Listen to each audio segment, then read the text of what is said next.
topic which I have chosen for my reel is New Year Youth Voter Goals. Okay, सबसे पहले मैं अपने ही देश के बारे में बात करना चाहूँगी. When I say India is the largest democracy, I'm not lying. The reason being, we are a nation with humongous population, and secondly, a lot of geographical barriers are also there. And at the end, very importantly, we at that time, contemporarily, we were decolonized on 1947. So at that moment, we have very low literacy rate. So all these factors were as a challenge for India as a nation to conduct elections. So finally, the year came 1950. It observed the formation of ECI, Election Commission of India, and as we all know how important this body is for India to be called as a democratic. So that year also came bring about UAF, that is Universal Adult Franchisee, which said that all the youth who are 21 plus, they are eligible to vote. And secondly, there was the formation of ballot papers in order to conduct elections. And also for illiterate people, to tackle the problem of illiterate people, symbols were being used in order to have stamped over the symbol rather than the name of the candidate.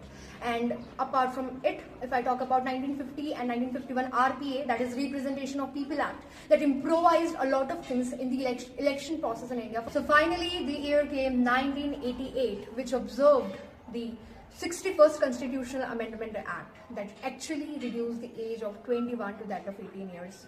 So as I have already mentioned that I have cast my vote once. So actually this was the historic milestone that actually made more youth like me to participate in the political dynamics. And I think that major shift was actually because youth should be more actively participating in the politics, because we as a youth, we bring fresh mindset, fresh ideologies, fresh ideas and fresh energy, and that is the essence of democracy when it comes to innovation and when it comes to development. But at the same time, the election process faced a lot of challenges. Of course, when there is a process, there are a lot of challenges. So the election also faced many. For example, the biggest electoral malpractice which I can think is booth capturing or bribery. Booth capturing means either by money or by your muscle power, you are going to persuade the voter in order to make your candidate win. That is the biggest ever threat to a democracy, when people can't elect the person of their own choice.